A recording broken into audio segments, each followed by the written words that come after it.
Oke, assalamualaikum warahmatullahi wabarakatuh. Kembali lagi bersama Kak Arif di channel Kuma Education Center. Nah, di video kali ini kita akan mempelajari satu bab lagi di matematika kelas 7, yaitu tentang aritmatika sosial ya.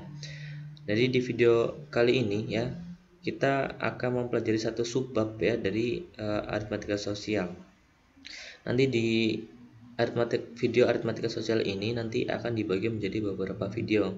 Nah, di video ini kita hanya membahas tentang untung, rugi, balik modal, dan ada persentase keuntungan dan juga persentase kerugian ya. Oke, lanjut saja ke materinya.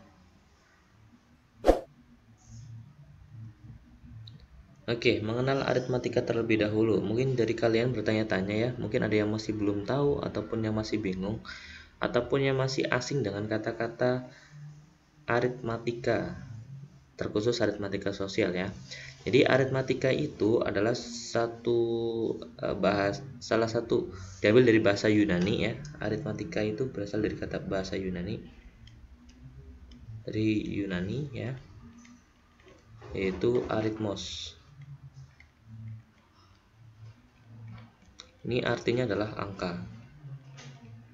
Nah, kalau sosial sendiri ya kehidupan sosial atau kehidupan sehari-hari kita. Nah, sehingga ya kalau kita jabarkan, aritmatika sosial itu adalah satu cabang ilmu ya, satu cabang ilmu di matematika yang mempelajari hubungan angka dengan kehidupan sosial atau kehidupan sehari-hari. Jadi aritmatika sosial ini sering sekali dijumpai dalam kehidupan sehari-hari. Aritmatika sosial ini berhubungan erat dengan dunia perekonomian, karena di aritmatika sosial, khususnya di matematika yang kita bahas ini, akan mempelajari tentang jual beli ya, kemudian ada keuntungan, kerugian, diskon, bunga, pajak, bruto, neto, dan tara. Jadi itu yang nanti akan kita bahas semuanya. Nah, untuk di video kali ini kita fokus pada tentang untung, rugi, dan mungkin nanti persentase keuntungan dan persentase kerugian, seperti itu. Nah, nanti mungkin ada beberapa istilah yang perlu kalian ketahui supaya nanti dalam menghitung perhitungan aritmatikanya di rumusnya kalian paham. Di sini ada istilah harga beli atau yang nanti kita singkat dalam rumus itu HB. Harga beli itu adalah harga di mana dihitung saat kita membeli. Jadi misalkan kita membeli buku dengan harga 3.000 ya, saat kita beli itu dengan 3.000 berarti harga belinya itu adalah 3.000. Nah, harga di saat kita menjual itu disebut dengan harga jual atau yang nanti kita singkat dengan HJ. Gitu ya. Jadi ada harga beli sama harga jual. Kalau harga jual itu ya harga di saat kita menjual barang itu sendiri. Seperti itu. Jadi kalau misalkan kita membeli buku harganya 10.000, berarti harga belinya 10.000. Kemudian kita jual buku yang kita beli itu tadi dengan harga 12.000. Jadi kita dapatkan harga jualnya atau HJ-nya itu adalah 12.000. Kemudian nanti ada istilah untung ya, keuntungan atau untung kita singkat dengan U. Kemudian ada rugi atau yang kita singkat dengan R nanti di simbolnya. Oke, yang pertama kita bahas tentang keuntungan terlebih dahulu. Nah, keuntungan adalah kalau misalkan kita secara arti ya, keuntungan itu adalah nilai tambah dari sesuatu yang sudah kita dapatkan gitu. Nah, keuntungan terjadi di dalam jual beli gitu ya. Keuntungan terjadi saat harga jual itu lebih besar daripada harga beli gitu ya. Jadi keuntungan atau untung ya. Untung itu kita simbolkan dengan U saat harga jual HJ itu lebih besar, lebih besar dari harga beli. Ya, jadi kalau HJ-nya itu lebih besar dari harga beli, itu kita bisa dikatakan untung. Jadi kalau misalkan itu tadi kita membeli buku dengan harga 10.000, kita jual harga 12.000, maka harga jualnya kan lebih besar dari harga beli, maka kita bisa disebut dengan untung. Contoh lainnya seperti ini. Pak Rudi membeli sepeda motor dengan harga 15 juta. Kemudian Pak Rudi jual dengan harga 17 juta. Nah, kira-kira Pak Rudi di sini untung atau rugi? untung ya. Nah, kita bisa analisis di sini ada harga beli atau HB-nya itu adalah tadi 15 juta. Jadi Pak Rudi saat membeli itu kan harganya 15 juta. Kemudian Pak Rudi menjual kembali ya, kita dijual Pak Rudi dengan harga 17 juta maaf ya. Kalau kita lihat di sini ya, HJ ya, HJ-nya itu lebih besar kan? Lebih besar dari HB. HJ-nya kan 17 juta, HB-nya 15 juta. Jadi HJ-nya lebih besar dari harga beli, ini disebut untung. Ya, seperti itu. Jadi keuntungan seperti itu. Jadi harga jualnya lebih besar dari harga beli. Oke, kemudian kita akan menghitung keuntungan. Jadi kan kita nanti sudah paham maksud atau arti dari keuntungan ya. Kemudian kita menghitung. Kalau keuntungan, nanti besarnya keuntungan itu diperoleh dari harga jual dikurangi harga beli ya. Jadi tadi harga jualnya berapa, nanti harga belinya berapa, kemudian dikurangi. Nah, nanti juga akan kita hitung persentase keuntungan itu tadi. Nah, rumus persentase keuntungan itu nanti adalah untungnya ya, keuntungan atau U. Nah ya, jadi untung ini keuntungannya, nilai keuntungannya itu berapa, kemudian dibagi dengan harga belinya dikalikan 100%. Jadi untung dibagi harga beli dikalikan 100%. Kenapa dibagi harga beli? Karena persentase ini persentase keuntungan ini terhadap harga belinya, seperti itu. Contohnya misalkan Pak Rudi membeli sepeda motor bekas dengan harga 15 juta. Kemudian Pak Rudi jual lagi dengan harga 17 juta. Nah, kalau kita lihat keuntungannya ya.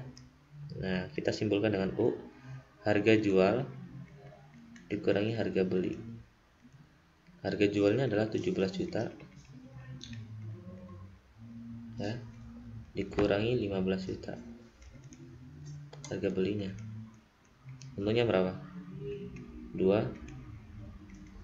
juta ya, ini keuntungannya 2 juta. Kemudian kalau persentase keuntungan kita simpulkan dengan persentase U gitu ya. Tadi kan rumusnya adalah nilai keuntungannya kemudian dibagi dengan harga belinya. Keuntungannya kan 2 juta dibagi harga belinya adalah 15 juta dikalikan 100%. Nah, kita bisa sederhanakan di sini ada nolnya, coret 3 kemudian coret 3 lagi. Ya. Kemudian kita kalikan 2 kali 100 200 dibagi 15. Hasilnya adalah desimal 13,3% ya. Jadi persentase keuntungan dari penjualan sepeda motor Pak Rudi itu adalah 13,3% ya. Oke, lanjut. Kemudian tadi kita mempelajari untung. Yang kedua yaitu rugi atau kerugian yang kita simpulkan dengan R nantinya. Nah, kerugian terjadi itu nantinya saat harga jualnya itu lebih kecil dari harga beli. Kayak gitu ya. Contohnya seperti ini. Nah, sama ya. Bentar, nanti kalau kita simpulkan, jadi kerugian itu rugi itu terjadi saat harga jual tadi kan HJ-nya lebih kecil dari harga beli. Nah, contohnya Pak Rudi membeli sepeda motor dengan harga 15 juta. Karena sudah bosan, kemudian Pak Rudi jual dengan harga 12 juta.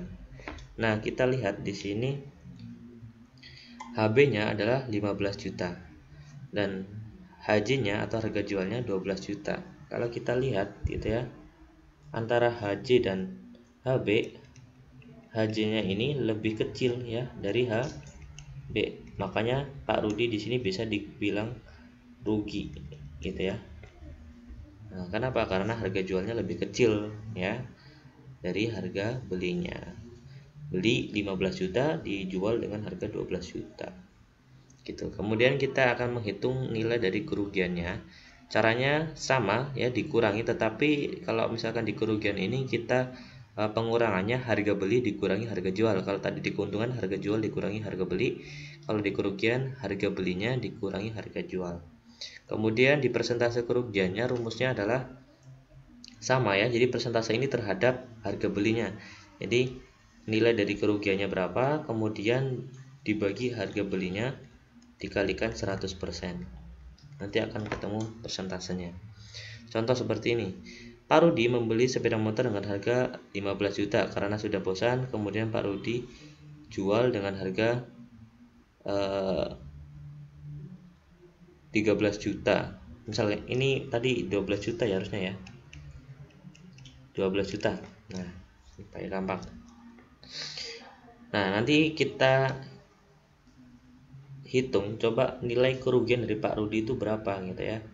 Tadi kerugian itu adalah harga beli HB dikurangi HJ nya. Nah, harga belinya kan 15 juta ya, 15 juta dikurangi 12 juta. Nah, 15 kurangi 12 adalah 3. Maaf, nah, kita coret aja dulu 3 juta di sini aja ya. Jadi kerugian dari Pak Rudi itu adalah 3 juta. Kemudian kalau misalkan kita hitung persentase kerugiannya, jadi persentase kerugiannya itu tadi adalah nilai dari kerugiannya itu kan 3 juta ya, dibagi dengan harga belinya itu 15 juta kalikan 100%. Nah, kita coret di sini ada 03, coret 03, ada 03, coret dengan 03. Kemudian kita kalikan 3 kali 100, 300 bagi 15, yaitu 20%. Nah, jadi kerugian dari Pak Rudi dalam penjualan sepeda motor itu tadi nilainya adalah 3 juta, tapi kalau persentasenya adalah 20%. 20% dari harga belinya, seperti itu. Nah, kalau misalkan balik modal atau impas itu ya, yang terakhir ini, balik modal atau impas itu saat harga jualnya sama dengan harga beli gitu ya. Impas balik modal, BM balik modal saat harga jualnya sama dengan harga beli gitu. Contohnya kalau misalkan kita membeli sepeda motor 15 juta, kemudian kita jual lagi 15 juta, ya kita nggak untung, nggak rugi, atau yang kita sebut sebagai balik modal atau impas. Terima kasih, semoga bermanfaat dan semoga paham. Sampai jumpa lagi di video selanjutnya. Bye bye.